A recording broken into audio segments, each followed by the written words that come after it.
Jangan lupa subscribe YouTube channel Official iNews dan nyalakan loncengnya.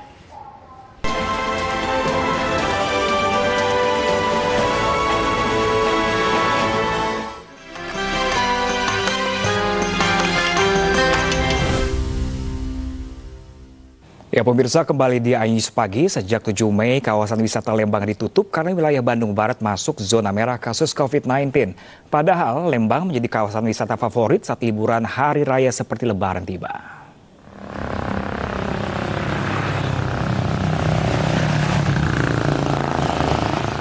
Di hari kedua Lebaran, sejumlah kawasan wisata di Lembang, Kabupaten Bandung Barat tampak sepi dari kunjungan wisatawan. Padahal biasanya di hari libur, hari raya seperti Lebaran, tempat wisata di kawasan ini selalu padat pengunjung. Ini dampak dari penutupan tempat wisata di Lembang mulai dari 7 hingga 14 Mei setelah Bandung Barat masuk zona merah kasus COVID-19. Sejumlah pengunjung baru mengetahui kawasan wisata Lembang ditutup sehingga mereka kecewa terkait penutupan ini.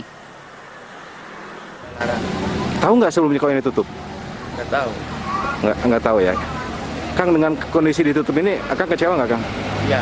Iya, kecewa. Kecewa ya. Terus rencana mau kemana lagi, Kang?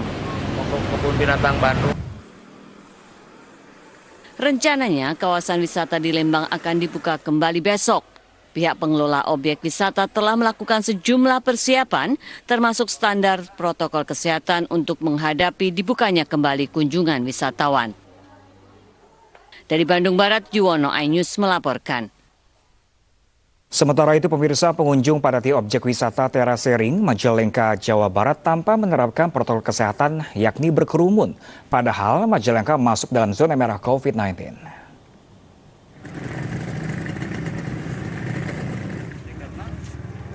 Beginilah kondisi objek wisata Panyawuyan atau Terasering di Majalengka yang dipadati pengunjung dari sejumlah daerah. Membludaknya pengunjung membuat penerapan protokol kesehatan tidak terpantau. Sejumlah wisatawan tidak memakai masker dan berkerumun. Salah satu pengunjung asal Tangerang mengatakan akan menjaga prokes selama berlibur di tempat wisata yang ramai seperti ini. Pandemi kan kita berusaha menjaga protokol kesehatan aja ya kan. Kita berusaha pakai masker ya. Kalau apa juga hand sanitizer gitu. Sebisa kita lah. Ya. Intinya bisa menghindari dari kerumunan. Ya, gitu. Membludaknya pengunjung di objek wisata Terasering ini diperkirakan hingga akhir pekan nanti.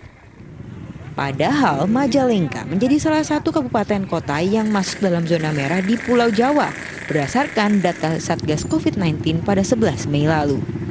Dari Majalengka, Jawa Barat, Muhammad Zeni Johadi, iNews melaporkan. Sementara di Bali, pemirsa, mengantisipasi munculnya klaster baru COVID-19 pada libur panjang Lebaran, Polsek Kuta Bali menyemprotkan disinfektan di kawasan wisata.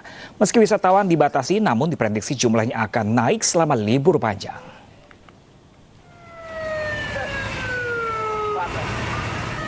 Dengan mobil pemadam kebakaran dan water cannon, petugas menyemprotkan cairan disinfektan di kawasan wisata Kuta, khususnya di Legian dan Seminyak. Bukan hanya jalan utama, lokasi wisata yang kerap didatangi wisatawan domestik maupun mancanegara juga disemprot disinfektan. Penyemprotan ini sebagai antisipasi meningkatnya jumlah wisatawan ke kawasan Kuta pada libur panjang Lebaran.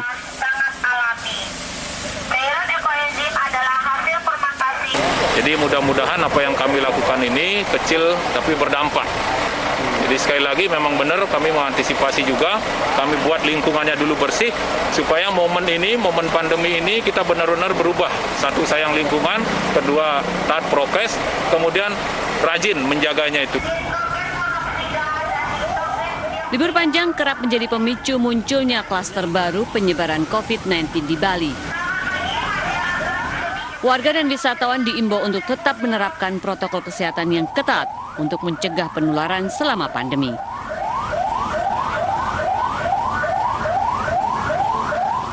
Dari Bandung, Bali, Alit Sidi, iNews melaporkan. Ya pemirsa, Idul Fitri tak pernah terlepas dari tradisi halal bihalal. Tradisi yang jadi ajang silaturahmi untuk saling maaf-bermaafan ini serta berbagi cerita bersama keluarga. Namun tahukah Anda kalau tradisi yang hanya ada di Indonesia ini digagas oleh Bapak Proklamator kita Soekarno? Dan berikut informasi untuk Anda pemirsa. Allahu Akbar. Lebaran di Indonesia identik dengan halal bihalal. Sudah puluhan tahun, pada Hari Raya Idul Fitri, umat muslim saling mengunjungi sanak saudara untuk bermaaf-maafan, termasuk kepada yang non-muslim. Tradisi halal bihalal sendiri muncul di tahun 1948, 3 tahun pasca Indonesia mendeklarasikan kemerdekaan. Namun lebaran kala itu diwarnai perpecahan kalangan elit Indonesia karena adanya gesekan politik dan banyaknya pemberontakan. Kekacauan tersebut membuat Presiden Soekarno tidak nyaman dan meminta saran dari beberapa ulama untuk membantu menyelesaikan konflik yang ada. Kiai Haji Abdul Wahab Casbullah, pendiri Nahdlatul Ulama, berpendapat bahwa kondisi panas ini terjadi karena antar elit politik tidak mau bersatu, bahkan saling menyalahkan. Saling menyalahkan itu kan dosa.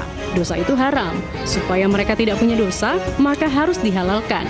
Berdasarkan masukan tersebut, Presiden Soekarno mengundang tokoh politik Indonesia untuk datang ke Istana Negara pada Hari Raya Idul Fitri dengan menggunakan istilah halal bihalal. Halal bihalal dari akar kata halah yahilu, bisa bermakna singgah, memecahkan, melepaskan, menguraikan, dan mengampuni. Acara halal bihalal dimaknai sebagai ajang untuk saling singgah dan menjalin keakraban, memecahkan dan menguraikan masalah bersama, melepas amarah dan kebencian, serta saling mengampuni atau memaafkan kesalahan. Sejak itu, halal bihalal menjadi populer dan diterima semua pihak karena pesan universal untuk merekatkan integrasi bangsa. Melalui halal bihalal, bara amarah dan dendam diluruhkan. Di samping itu, warna-warni perbedaan diterima dengan lapang dada.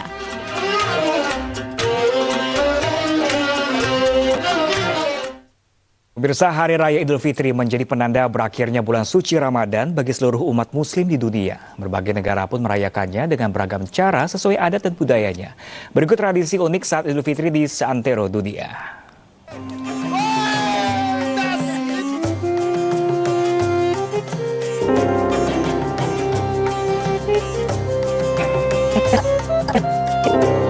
Hari Raya Idul Fitri menjadi penanda berakhirnya bulan suci Ramadan bagi seluruh umat muslim di dunia. Berbagai negara pun merayakannya dengan beragam cara sesuai adat dan budayanya.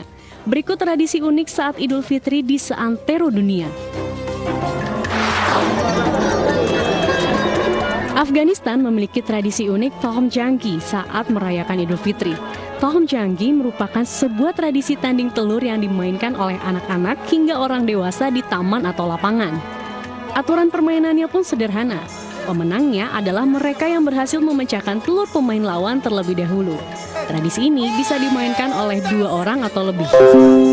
Sebelum bertanding, telur-telur dimasak hingga matang, kemudian didekorasi dengan berbagai desain dan warna yang menarik.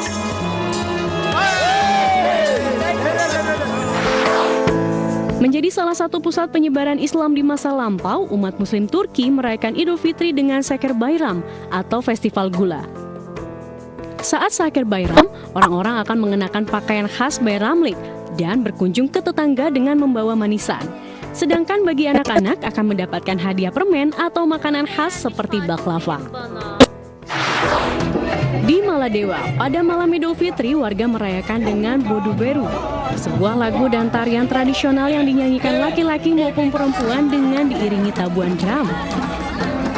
Selain itu, di negara kepulauan yang terkenal dengan tempat wisatanya yang eksotis ini, Idul Fitri juga diramaikan dengan Kard Kendun, permainan tradisional yang diikuti seluruh masyarakat, serta Ma'ali Erun, parade kostum setan dan legenda.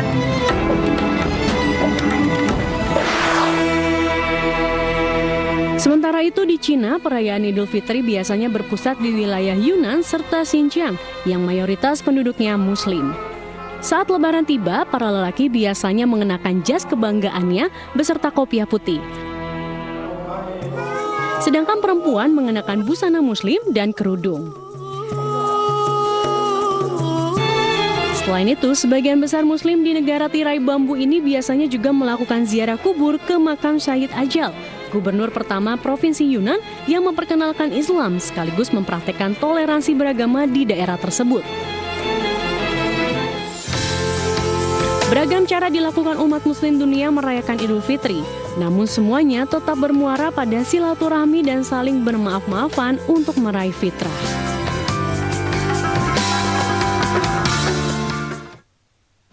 Ya pemirsa, momen Lebaran biasanya identik dengan sajian makanan khas daerahnya masing-masing. Makanan ini biasanya dinikmati bersama keluarga di momen Lebaran.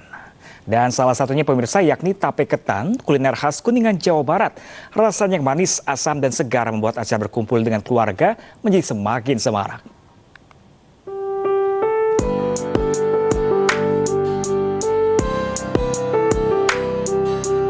Selain memiliki beragam objek wisata, wilayah Kabupaten Kuningan, Jawa Barat juga dikenal sebagai penghasil kuliner berupa oleh-oleh makanan khas.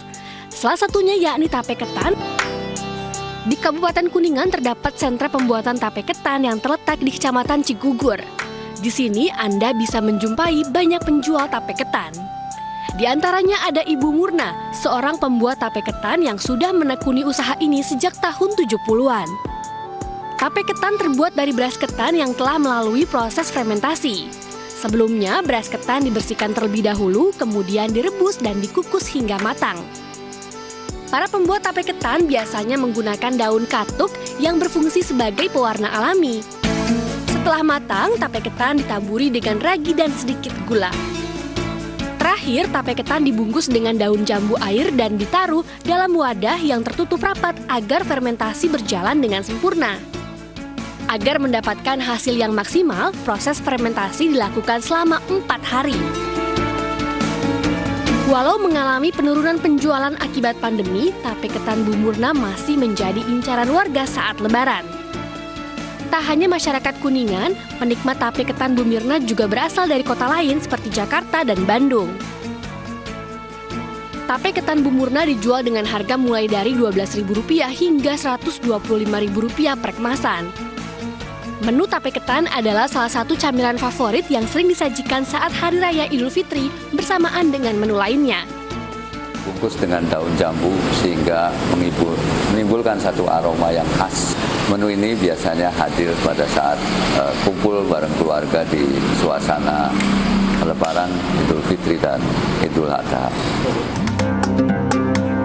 Rasanya yang manis, asam dan juga segar membuat acara kumpul bersama keluarga menjadi lebih semarak. Dari Kabupaten Kuningan, Jawa Barat, Miftahuddin, iNews melaporkan. Pemirsa, momen Idul Fitri menjadi momen kemenangan umat muslim setelah menjalani puasa di bulan Ramadan. Lalu bagaimana perayaan Idul Fitri dari tahun ke tahun? Dan berikut informasi selengkapnya untuk Anda. Allahu Akbar.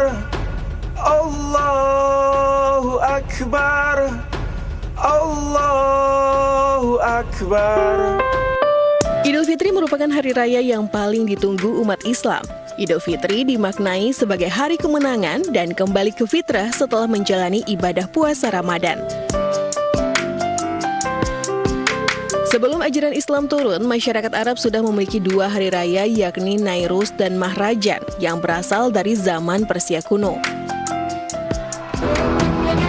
Dalam sejarah Islam, perayaan Idul Fitri pertama kali diselenggarakan pada 624 Masehi atau tahun kedua Hijriah.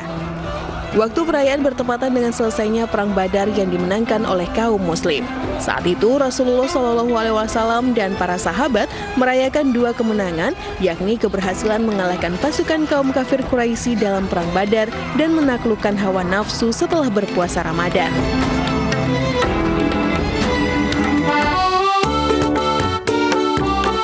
Sementara di Indonesia, tradisi merayakan Idul Fitri seperti menyediakan hidangan, membeli pakaian baru, dan berkunjung ke rumah kerabat sudah dilakukan sejak tahun 1904.